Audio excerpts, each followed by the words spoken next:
Si usted cree que todo lo ha perdido y no sabe qué hacer, recuerde que siempre hay esperanza. Nuestra esperanza en Jesús. Hola, hola, hola, ¿qué tal? ¿Cómo están cada uno de los que nos asisten en esta oportunidad? Es para nosotros una vez más un gran privilegio y honor el podernos dirigir a usted en este mismo momento. Queremos compartir con usted la palabra de Dios, que habla perfectamente de la vida de Cristo. Así que hoy usted y yo tendremos la oportunidad de compartir la palabra de Dios. El primer capítulo lleva por título La verdadera conversión es esencial. Donde quiera que la palabra de Dios se predicaba con fidelidad, los resultados atestiguaban su divino origen. El Espíritu de Dios acompañaba el mensaje de sus siervos, y su palabra tenía poder. Los pecadores sentían despertarse sus conciencias. La luz que alumbra a todo hombre que viene a este mundo iluminaba los lugares más recónditos de sus almas, y las ocultas obras de las tinieblas eran puestas de manifiesto. Una profunda convicción se apoderaba de sus espíritus y corazones. Eran redargüidos de pecado, de justicia y del juicio por venir. Tenían conciencia de la justicia de Dios y temían tener que comparecer con sus culpas e impurezas ante aquel que escudriña los corazones. En su angustia clamaban: ¿Quién me libertará de este cuerpo de muerte? Al serles revelada la cruz del Calvario, indicio del sacrificio infinito exigido por los pecados de los hombres, veían que sólo los méritos de Cristo bastaban para expiar sus transgresiones. Eran lo único que podían reconciliar al hombre con Dios. Con fe y humildad aceptaban al Cordero de Dios, que quita los pecados del mundo. Por la sangre de Jesús alcanzaban la remisión de los pecados cometidos anteriormente. Estos creyentes hacían frutos dignos de su arrepentimiento.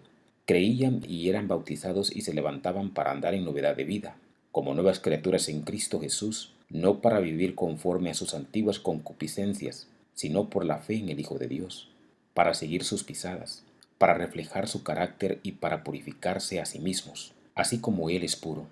Amaban lo que antes aborrecieran, y aborrecían lo que antes amaran. Los orgullosos y tercos se volvían mansos y humildes de corazón. Los vanidosos y arrogantes se volvían serios y discretos. Los profanos se volvían piadosos, los borrachos sobrios y los corrompidos puros. Las vanas costumbres del mundo eran puestas a un lado. Los cristianos no buscaban el adorno exterior del rizado de los cabellos, del atavío con joyas de oro o de la compostura de los vestidos, sino el oculto del corazón, que consiste en la incorrupción de un espíritu manso y tranquilo. Esa es la hermosura en la presencia de Dios, de acuerdo a 1 de Pedro capítulo 3, verso 3 y verso 4. Los reavivamientos producían en muchos profundo recogimiento y humildad. Eran caracterizados por llamamientos solemnes y fervientes hechos a los pecadores, por una ferviente compasión hacia aquellos a quienes Jesús compró por su sangre. Hombres y mujeres obraban y luchaban con Dios para conseguir la salvación de las almas. Los frutos de semejante reavivamiento se echaban de ver en las almas que no vacilaban ante el desprendimiento y los sacrificios, sino que se regocijaban de ser tenidas por dignas de sufrir oprobio y pruebas por causa de Cristo. Se notaba una transformación en la vida de los que habían hecho profesión de seguir a Jesús, y la influencia de ellos beneficiaba a la sociedad. Recogían con Cristo y sembraban para el Espíritu, a fin de cosechar la vida eterna. Se podía decir de ellos que fueron contristados para arrepentimiento, porque el dolor que es según Dios obra arrepentimiento saludable, de que no hay que arrepentirse, mas el dolor del siglo obra muerte, porque he aquí, esto mismo que según Dios fuisteis contristados. Cuánta solicitud ha obrado en vosotros, y aún defensa, y aún enojo, y aún temor, y aún gran deseo, y aún celo, y aún vindicación. En todo os habéis mostrado limpios en el negocio, según 2 de Corintios, capítulo 7, 9 al 11. Tal es el resultado de la acción del Espíritu de Dios. Una reforma en la vida es la única prueba segura de un verdadero arrepentimiento. Si restituye la prenda, si devuelve lo que robó, si confiesa sus pecados y ama a Dios y a sus semejantes, el pecador puede estar seguro de haber encontrado la paz con Dios. Tales eran los resultados que en otros tiempos acompañaban a los reavivamientos religiosos. Cuando se los juzgaba por sus frutos se veía que eran bendecidos de Dios para la salvación de los hombres y el mejoramiento de la humanidad. Pero muchos de los reavivamientos de los tiempos modernos han presentado un notable contraste con aquellas manifestaciones de la gracia divina, que en épocas anteriores acompañaban los trabajos de los siervos de Dios. Es verdad que despierta gran interés, que muchos se dan por convertidos y aumenta en gran manera el número de los miembros de las iglesias. No obstante, los resultados no son tales que nos autoricen para creer que haya habido un aumento correspondiente de verdadera vida espiritual. La llama que alumbra un momento se apaga y pronto deja la oscuridad más densa que antes. Los avivamientos populares son provocados demasiado a menudo por llamamientos a la imaginación, que excitan las emociones y satisfacen la inclinación por lo nuevo y extraordinario. Los conversos ganados de este modo manifiestan poco deseo de escuchar la verdad bíblica y poco interés en el testimonio de los profetas y apóstoles. El servicio religioso que no revista un carácter un tanto sensacional no tiene atractivo para ellos. Un mensaje que apela a la fría razón no despierta eco alguno en ellos. No tienen en cuenta las claras amonestaciones de la palabra de Dios que se refieren directamente a sus intereses eternos. Para toda alma verdaderamente convertida, la relación con Dios y con las cosas eternas será el gran tema de la vida. Pero ¿dónde se nota en las iglesias populares de nuestros días el espíritu de consagración a Dios? Los conversos no renuncian a su orgullo ni al amor del mundo. No están más dispuestos a negarse a sí mismos, a llevar la cruz y a seguir al manso y humilde Jesús, que antes de su conversión. La religión se ha vuelto objeto de burla de los infieles y escépticos, debido a que tanto de los que la profesan ignoran sus principios. El poder de la piedad ha desaparecido casi enteramente de muchas de las iglesias.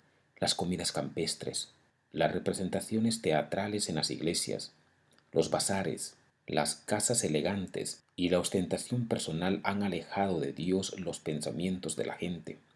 Tierras y bienes y ocupaciones mundanas llenan el espíritu, mientras que las cosas de interés eterno se consideran apenas dignas de atención. A pesar del decaimiento general de la fe y de la piedad, hay en esas iglesias verdaderos discípulos de Cristo. Antes que los juicios de Dios caigan finalmente sobre la tierra, habrá entre el pueblo del Señor un avivamiento de la piedad primitiva, cual no se ha visto nunca desde los tiempos apostólicos.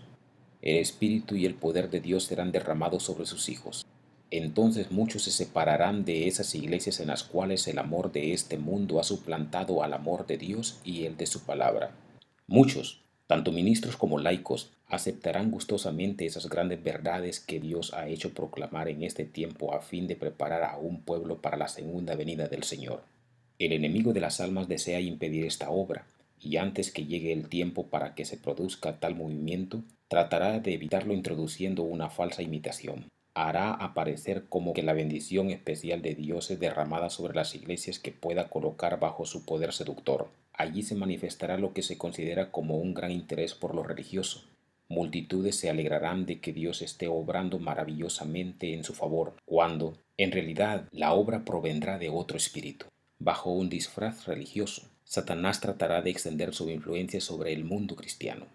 En muchos de los despertamientos religiosos que se han producido durante el último medio siglo, se han dejado sentir, en mayor o menor grado, las mismas influencias que se ejercerán en los movimientos venideros más extensos. Hay una agitación emotiva, mezcla de lo verdadero con lo falso, muy apropiada para extraviar a uno. No obstante, nadie necesita ser seducido. A la luz de la palabra de Dios no es difícil determinar la naturaleza de estos movimientos. Donde quiera que los hombres descuiden el testimonio de la Biblia y se alejen de las verdades claras que sirven para probar el alma y que requieren abnegación y desprendimiento del mundo, podemos estar seguros de que Dios no dispensa allí sus bendiciones. Y al aplicar la regla que Cristo mismo dio, por sus frutos los conoceréis, de acuerdo a Mateo 7:16, resulta evidente que estos movimientos no son obra del Espíritu de Dios.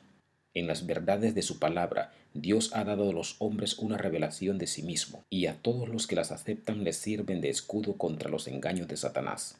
El descuido en que se tuvieron estas verdades fue lo que abrió la puerta a los males que se están propagando ahora tanto en el mundo religioso.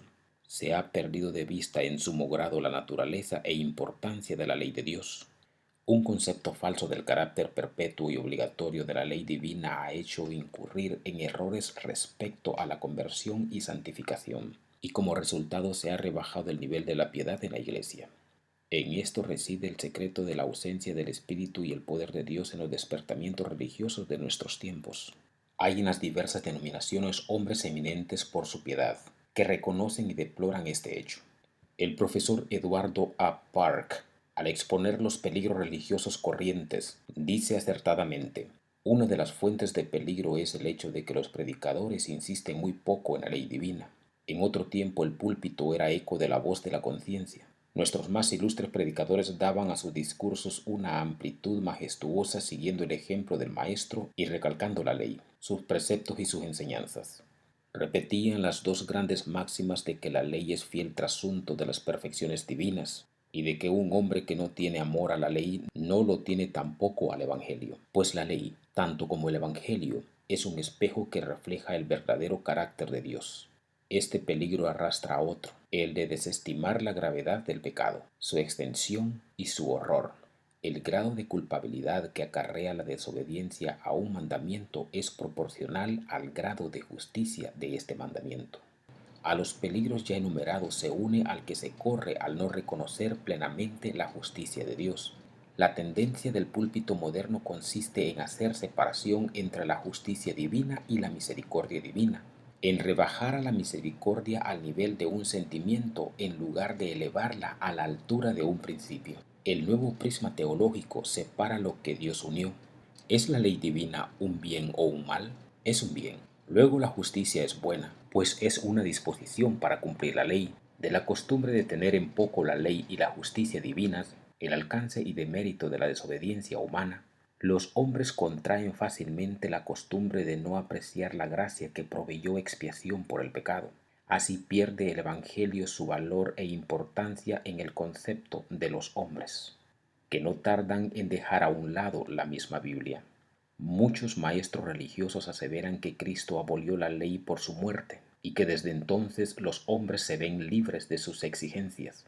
Algunos la representan como yugo enojoso y en contraposición con la esclavitud de la ley presentan la libertad de que se debe gozar bajo el Evangelio.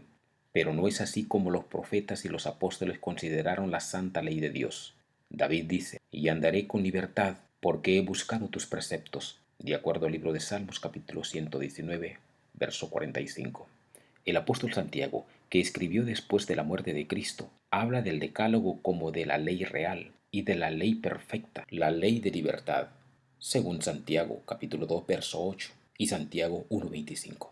Y el vidente de Patmos, medio siglo después de la crucifixión, pronuncia una bendición sobre los que guardan sus mandamientos, para que su potencia sea en el árbol de la vida, y que entren por las puertas de la ciudad, según el libro de Apocalipsis capítulo 22, versículo 14. El aserto de que Cristo abolió con su muerte la ley de su Padre no tiene fundamento. Si hubiese sido posible cambiar la ley o abolirla, entonces Cristo no habría tenido por qué morir para salvar al hombre de la penalidad del pecado. La muerte de Cristo, lejos de abolir la ley, prueba que es inmutable. El Hijo de Dios vino para engrandecer la ley y hacerla honorable, según el libro de Isaías capítulo 42, verso 21. Él dijo: no penséis que he venido a invalidar la ley, hasta que pasen el cielo y la tierra. Ni siquiera una jota ni un tilde pasará de la ley, de acuerdo al libro de Mateo capítulo 5, versículos 17 y 18. Y con respecto a sí mismo declara: me complazco en hacer tu voluntad, oh Dios mío, y tu ley está en medio de mi corazón. Salmos capítulo 40, versículo 8. La ley de Dios, por su naturaleza misma, es inmutable. Es una revelación de la voluntad y del carácter de su autor. Dios es amor y su ley es amor. Sus dos grandes principios son el amor a Dios y al hombre. El amor, pues, es el cumplimiento de la ley, de acuerdo al libro de Romanos, capítulo 13, versículo 10. El carácter de Dios es justicia y verdad, tal es la naturaleza de su ley, dice el salmista. Tu ley es la verdad, todos tus mandamientos son justos. Libro de Salmos, capítulo 119, versículo 142. Y el apóstol Pablo declara: la ley es santa y el mandamiento santo y justo y bueno, de acuerdo al libro de Romanos capítulo 7, versículo 12. Semejante ley, expresión del pensamiento y de la voluntad de Dios, debe ser tan duradera como su autor. Es obra de la conversión y de la santificación reconciliar a los hombres con Dios, poniéndolos de acuerdo con los principios de su ley. Al principio el hombre fue creado a la imagen de Dios. Estaba en perfecta armonía con la naturaleza y la ley de Dios. Los principios de justicia estaban grabados en su corazón, pero el pecado lo separó de su Hacedor. Ya no reflejaba más la imagen divina. Su corazón estaba en guerra con los principios de la ley de Dios. La intención de la carne es enemistad contra Dios, porque no se sujeta a la ley de Dios, ni tampoco puede, de acuerdo al libro de Romanos capítulo 8, versículo 7. Mas de tal manera amó Dios al mundo, que dio a su Hijo unigénito, para que el hombre fuese reconciliado con Dios. Por los méritos de Cristo puede restablecerse la armonía entre el hombre y su Creador. Su corazón debe ser renovado por la gracia divina. Debe recibir nueva vida de lo alto. Este cambio es el nuevo nacimiento, sin el cual, según expuso Jesús, nadie puede ver el reino de Dios. El primer paso hacia la reconciliación con Dios es la convicción del pecado. El pecado es transgresión de la ley. Por la ley es el conocimiento del pecado, de acuerdo a 1 de Juan, capítulo 3, versículo 4 y Romanos 3:20. Para reconocer su culpabilidad, el pecador debe medir su carácter por la gran norma de justicia que Dios dio al hombre. Es un espejo que le muestra la imagen de un carácter perfecto y justo, y le permite discernir los defectos de su propio carácter. La ley revela al hombre sus pecados, pero no dispone ningún remedio. Mientras promete vida al que obedece, declara que la muerte es lo que le toca al transgresor. Solo el Evangelio de Cristo puede librarle de la condenación o de la mancha del pecado. Debe arrepentirse ante Dios, cuya ley transgredió, y tener fe en Cristo y en su sacrificio expiatorio. Así obtiene remisión de los pecados cometidos anteriormente, y se le hace partícipe de la naturaleza divina. Es un hijo de Dios, pues ha recibido el espíritu de adopción, por el cual exclama, Abba Padre. ¿Está entonces libre para violar la ley de Dios? El apóstol Pablo dice, ¿abrogamos pues la ley por medio de la fe? De ninguna manera. Antes bien, hacemos estable la ley. Nosotros que morimos al pecado, ¿cómo podremos vivir ya en él? Y San Juan dice también, este es el amor de Dios, que guardemos sus mandamientos, y sus mandamientos no son gravosos. Así también lo declara Romanos 3, 6, 2 y 1 de Juan 5, 3. En el nuevo nacimiento el corazón viene a quedar en armonía con Dios, al estarlo con su ley. Cuando se ha efectuado este gran cambio en el pecador, entonces ha pasado de muerte a vida, del pecado a la santidad, de la transgresión y rebelión a la obediencia y a la lealtad. Terminó su antigua vida de separación con Dios y comenzó la nueva vida de reconciliación, fe y amor. Entonces la justicia que requiere la ley se cumplirá en nosotros, los que no andamos según la carne, sino según el Espíritu, de acuerdo al libro de Romanos capítulo 8, versículo 4. Y el lenguaje del alma será, cuánto amo yo tu ley. Todo el día es ella mi meditación, de acuerdo al libro de Salmos, capítulo 119, versículo 97. La ley de Jehová es perfecta, que convierte al alma. Salmos, capítulo 19, versículo 7. Sin la ley, los hombres no pueden formarse un justo concepto de la pureza y santidad de Dios ni de su propia culpabilidad e impureza. No tienen verdadera convicción del pecado y no sienten necesidad de arrepentirse. Como no ven su condición perdida como violadores de la ley de Dios, no se dan cuenta tampoco de la necesidad que tienen de la sangre expiatoria de Cristo. Aceptan la esperanza de salvación sin que se realice un cambio radical en su corazón ni reforma en su vida. Así abundan las conversiones superficiales y multitudes se unen a la iglesia sin haberse unido jamás con Cristo. Falsas teorías sobre la santificación, debidas a que no se hizo caso a la ley divina o se la desechó, desempeñan importante papel en los movimientos religiosos de nuestros días.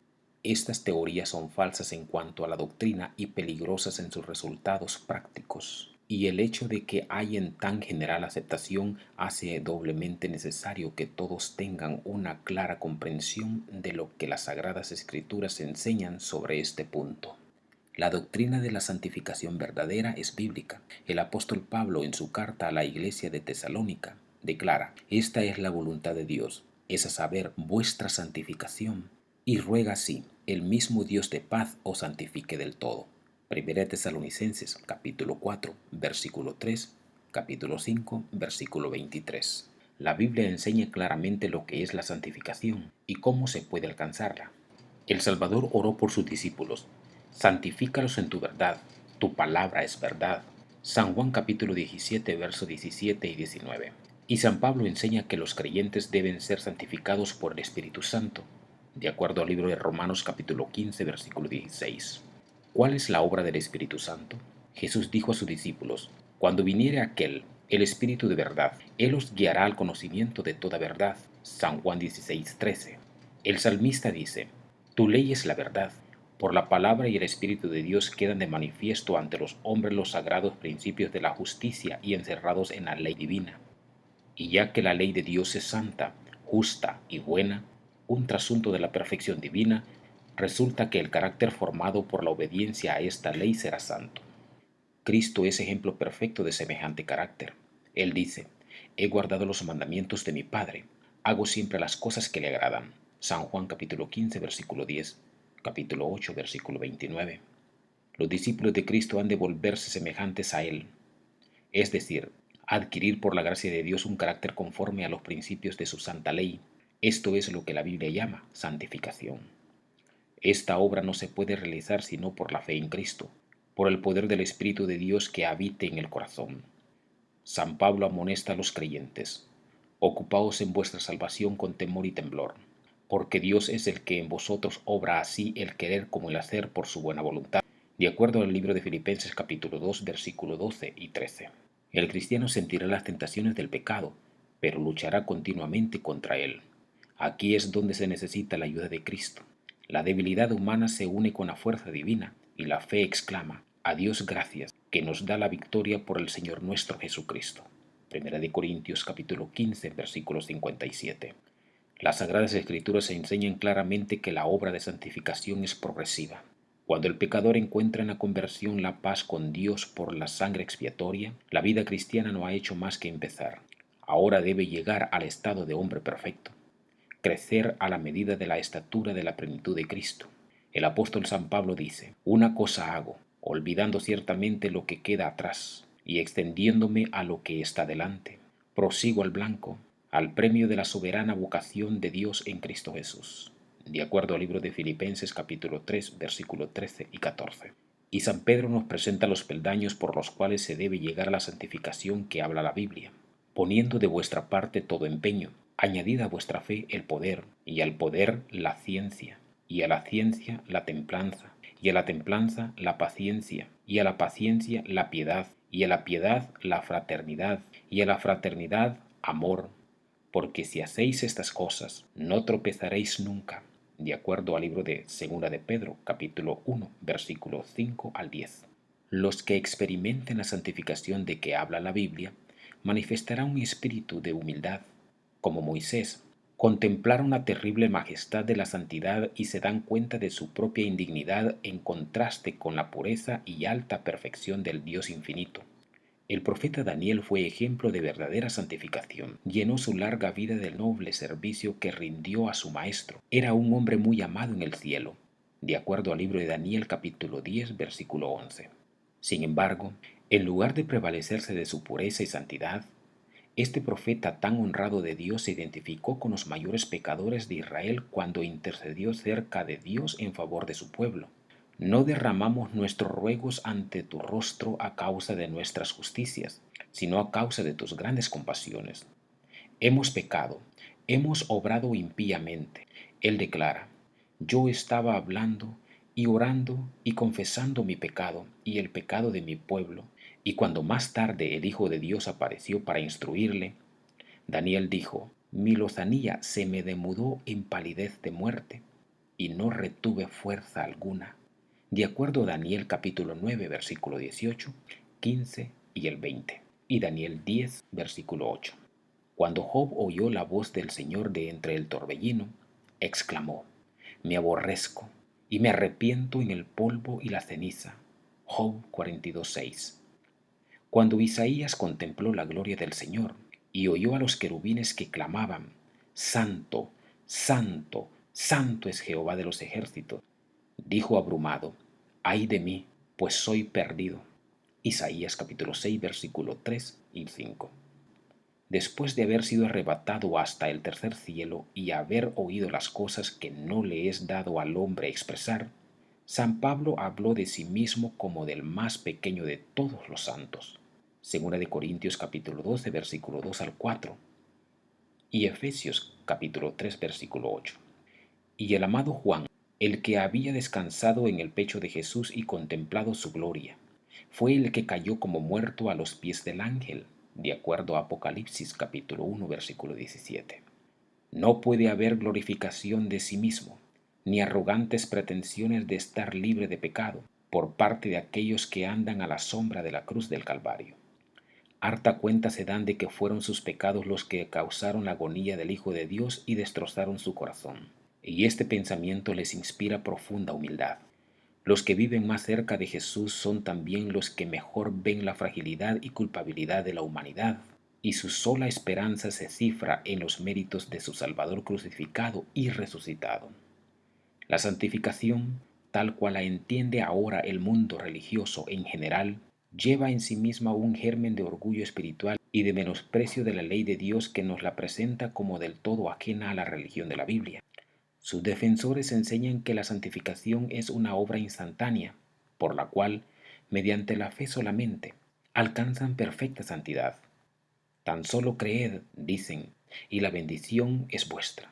Según ellos, no se necesita mayor esfuerzo de parte del que recibe la bendición. Al mismo tiempo niegan la autoridad de la ley de Dios y afirman que están dispensados de la obligación de guardar los mandamientos. Pero ¿será acaso posible que los hombres sean santos y concuerden con la voluntad y el modo de ser de Dios sin ponerse en armonía con los principios que le expresan su naturaleza y voluntad y enseñan lo que le agrada? El deseo de llevar una religión fácil, que no exija luchas, ni desprendimientos, ni ruptura con las locuras del mundo, ha hecho popular la doctrina de la fe y de la fe sola. Pero, ¿qué dice la palabra de Dios? El apóstol Santiago dice: Hermanos míos, ¿qué aprovechará si alguno dice que tiene fe y no tiene obras? ¿Podrá la fe salvarle? Mas queréis saber, hombre vano, que la fe sin obras es muerta.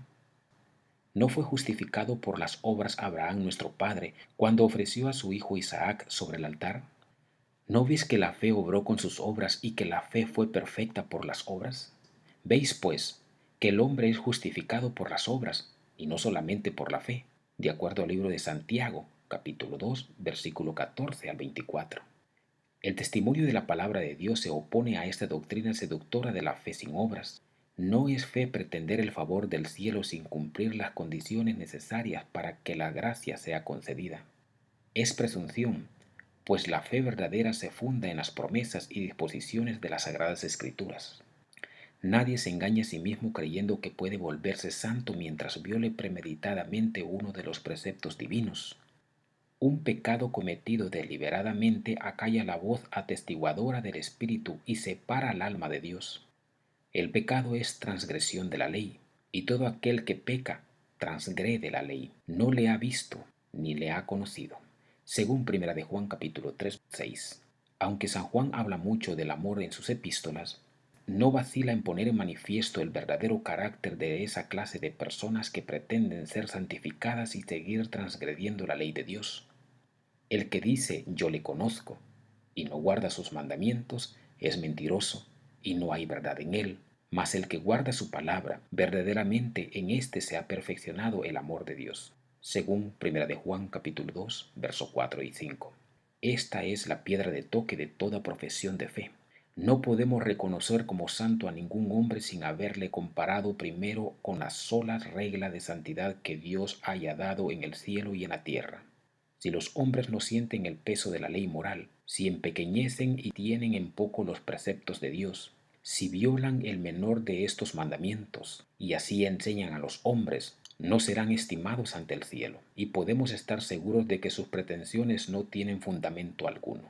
Y la aserción de estar sin pecado constituye de por sí una prueba de que el que tal asevera dista mucho de ser santo. Es porque no tiene un verdadero concepto de lo que es la pureza y santidad infinita de Dios, ni de lo que deben ser los que han de armonizar con su carácter. Es porque no tienen verdadero concepto de la pureza y perfección supremas de Jesús, ni de la maldad y el horror del pecado, por lo que el hombre puede creerse santo. Cuanto más lejos esté de Cristo y más yerre acerca del carácter y de los pedidos de Dios, más justo se cree. La santificación expuesta en las Sagradas Escrituras abarca todo el ser, espíritu, cuerpo y alma. San Pablo rogaba por los tesalonicenses: que su ser entero, espíritu, alma y cuerpo, fuese guardado y presentado irreprensible en el advenimiento de nuestro Señor Jesucristo. 1 Tesalonicenses capítulo 5 versículo 23. Y vuelve a escribir a los creyentes: Os ruego pues, hermanos, por las compasiones de Dios, que le presentéis vuestros cuerpos como sacrificio vivo, santo y acepto a Dios. Romanos capítulo 12 versículo 1. En tiempos del antiguo Israel, toda ofrenda que se traía a Dios era cuidadosamente examinada. Si se descubría un defecto cualquiera en el animal presentado, se rechazaba, pues Dios había mandado que las ofrendas fuesen sin mancha. Así también se pide a los cristianos que presenten sus cuerpos en sacrificio vivo, santo y acepto a Dios. Para ello, todas sus facultades deben conservarse en la mejor condición posible. Toda costumbre que tienda a debilitar la fuerza física o mental incapacita al hombre para el servicio de su Creador. ¿Y se complacerá Dios con menos de lo que podemos ofrecerle? Cristo dijo: Amarás al Señor tu Dios de todo tu corazón. Los que aman a Dios de todo corazón desearán darle el mejor servicio de su vida y tratarán siempre de poner todas las facultades de su ser en armonía con las leyes que aumentan su aptitud para hacer su voluntad.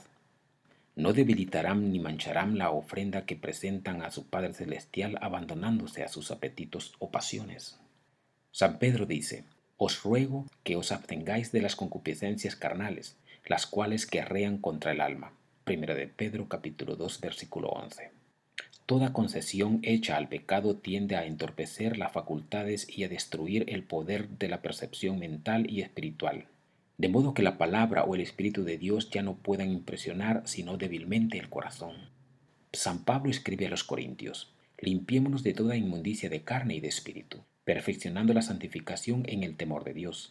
2 de Corintios capítulo 7 versículo 1. Y entre los frutos del Espíritu, amor, gozo, paz, longanimidad, benignidad, bondad, fidelidad, mansedumbre, clasifica la templanza, según Gálatas capítulo 5 versículo 22 y versículo 23. A pesar de estas inspiradas declaraciones, ¿cuántos cristianos de profesión están debilitando sus facultades en la búsqueda de ganancias o en el culto que atributan a la moda? ¿Cuántos están envileciendo en su ser la imagen de Dios con la glotonería, las bebidas espirituosas, los placeres ilícitos?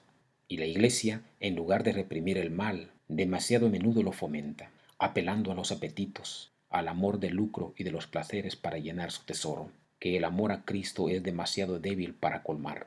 Si Jesús entrase en las iglesias de nuestros días y viese los festejos y el tráfico impío que se practica en nombre de la religión, ¿no arrojaría acaso a esos profanadores como arrojó del templo a los cambiadores de moneda? El apóstol Santiago declara que la sabiduría que desciende de arriba es primeramente pura.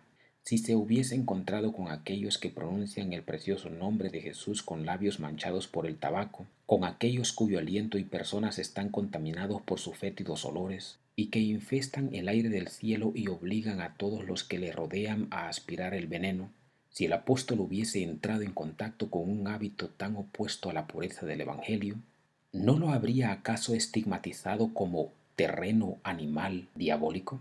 Los esclavos del tabaco, pretendiendo gozar de las bendiciones de la santificación completa, hablan de su esperanza de ir a la gloria, pero la palabra de Dios declara positivamente que no entrará en ella ninguna cosa sucia, de acuerdo al libro de Apocalipsis capítulo 21 versículo 27. ¿O ignoráis que vuestro cuerpo es templo del Espíritu Santo, el cual está en vosotros, el cual tenéis de Dios, y que no sois vuestro? Porque comprados sois por precio. Glorificad pues a Dios en vuestro cuerpo. 1 Corintios capítulo 6 versículo 19 y 20. Aquel cuyo cuerpo es el templo del Espíritu Santo no se dejará esclavizar por ningún hábito pernicioso. Sus facultades pertenecen a Cristo, que le compró con precio de sangre. Sus bienes son del Señor. ¿Cómo podrá quedar sin culpa si dilapida o derrocha el capital que se le confió? Hay cristianos de profesión que gastan al año ingentes cantidades en goces inútiles y perniciosos, mientras muchas almas perecen por falta de la palabra de Dios. Roban a Dios en los diezmos y ofrendas, mientras consumen en aras de la pasión destructora más de lo que dan para socorrer a los pobres o para sostenimiento del Evangelio. Si todos los que hacen profesión de seguir a Cristo estuviesen verdaderamente santificados, en lugar de gastar sus recursos en placeres inútiles y hasta perjudiciales, los invertirían en el tesoro del Señor y los cristianos darían un ejemplo de temperancia, abnegación y sacrificio de sí mismos. Serían entonces la luz del mundo. El mundo está entregado a la sensualidad, la concupiscencia de la carne y la concupiscencia de los ojos y la soberbia de la vida gobiernan las masas del pueblo. Pero los discípulos de Cristo son llamados a una vida santa. Salid de en medio de ellos y apartaos, dice el Señor, y no toquéis lo inmundo. A la luz de la palabra de Dios se justifica el aserto de que la santificación que no produce este completo desprendimiento de los deseos y placeres pecaminosos del mundo no puede ser verdadera. A aquellos que cumplen con las condiciones, salid de en medio de ellos y apartaos y no toquéis lo inmundo, se refiere la promesa de Dios. Yo os recibiré y seré a vosotros padre, y vosotros me seréis a mí hijos e hijas, dice el Señor Todopoderoso. Segunda de Corintios 6, 17 y 18. Es privilegio y deber de todo cristiano tener grande y bendita experiencia de las cosas de Dios. Yo soy la luz del mundo, dice Jesús. El que me sigue no andará en tinieblas, mas tendrá la luz de la vida. Libro de San Juan capítulo 8, versículo 12. La senda de los justos es como la luz de la aurora, que va en aumento hasta que el día es perfecto, de acuerdo a Proverbios capítulo 4, versículo 18. Cada paso que se da en fe y obediencia pone al alma en relación más íntima con la luz del mundo, en quien no hay ningunas tinieblas. Los rayos luminosos del sol de justicia brillan sobre los siervos de Dios, y estos deben reflejarlos. Así como las estrellas nos hablan de una gran luz en el cielo, con cuya gloria resplandecen, así también los cristianos deben mostrar que hay en el trono del universo un Dios cuyo carácter es digno de alabanza e imitación. Las gracias de su espíritu, su pureza y santidad se manifiestan en sus testigos. En su carta a los Colosenses, San Pablo enumera las abundantes bendiciones concedidas a los hijos de Dios. No cesamos, dice, de orar por vosotros y de pedir que seáis llenos del conocimiento de su voluntad, en toda sabiduría y espiritual inteligencia, para que andéis como es digno del Señor, agradándole en todo, fructificando en toda buena obra y creciendo en el conocimiento de Dios, corroborados de toda fortaleza, conforme la potencia de su gloria, para toda tolerancia y largura de ánimo con gozo. Libro de Colosenses capítulo 1, versículo 9 al 11. Escribe además respecto a los deseos de que los hermanos de Éfeso logren comprender las grandezas de los privilegios del cristiano. Les expone en el lenguaje más claro el maravilloso conocimiento y poder que pueden poseer como hijos e hijas del Altísimo. De ellos estaba que fueran fortalecidos con poder, por medio de su espíritu, en el hombre interior, y arraigados y cimentados en amor, para poder comprender con todos los santos cuál sea la anchura y la longitud y la altura y la profundidad, y conocer el amor de Cristo, que sobrepuja a todo conocimiento. Pero la oración del apóstol alcanza el apogeo del privilegio cuando ruega que sean llenos de ello, hasta la medida de toda plenitud de Dios, de acuerdo al libro de Efesios, capítulo 3, versículo 16 al 19. Así se pone de manifiesto las alturas de la perfección que podemos alcanzar por la fe en las promesas de nuestro Padre Celestial, cuando cumplimos con lo que Él requiere de nosotros. Por los méritos de Cristo tenemos acceso al trono del poder infinito.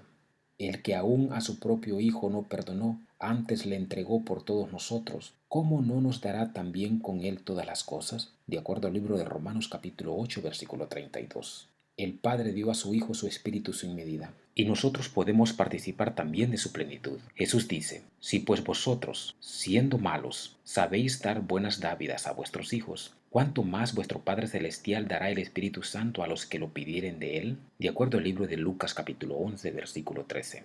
Si algo pidiereis en mi nombre, yo lo haré. Pedid y recibiréis, para que vuestro gozo sea cumplido. Libro de San Juan capítulo 14, verso 14, capítulo 16, versículo 24. Si bien la vida del cristiano ha de ser caracterizada por la humildad, no debe señalarse por la tristeza y la denigración de sí mismo. Todos tienen el privilegio de vivir de manera que Dios los apruebe y los bendiga. No es la voluntad de nuestro Padre Celestial que estemos siempre en condenación y tinieblas. Marchar con la cabeza baja y el corazón lleno de preocupaciones relativas a uno mismo no es prueba de verdadera humildad. Podemos acudir a Jesús y ser purificados, y permanecer ante la ley sin avergonzarnos ni sentir remordimientos. Ahora pues, ninguna condenación hay para los que están en Cristo Jesús, los que no andan conforme a la carne, mas conforme al Espíritu. Romanos capítulo 8, versículo 1. Por medio de Jesús, los hijos caídos de Adán son hechos hijos de Dios, porque el que santifica y los que son santificados, de uno son todos, por lo cual no se avergüenza de llamarnos hermanos. de acuerdo al libro de Hebreos capítulo 2 versículo 11. La vida del cristiano debe ser una vida de fe, de victoria y de gozo en Dios.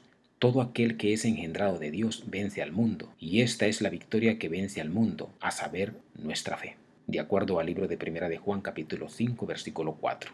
Con razón declaró Nehemías, el siervo de Dios: el gozo de Jehová es vuestra fortaleza. Nehemías capítulo 8 versículo 10.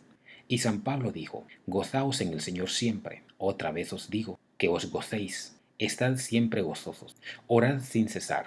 Dad gracias en todo, porque esta es la voluntad de Dios para con vosotros en Cristo Jesús, de acuerdo a Filipenses capítulo 4 versículo 4 y 1 Tesalonicenses capítulo 5 versículo 16 al 18.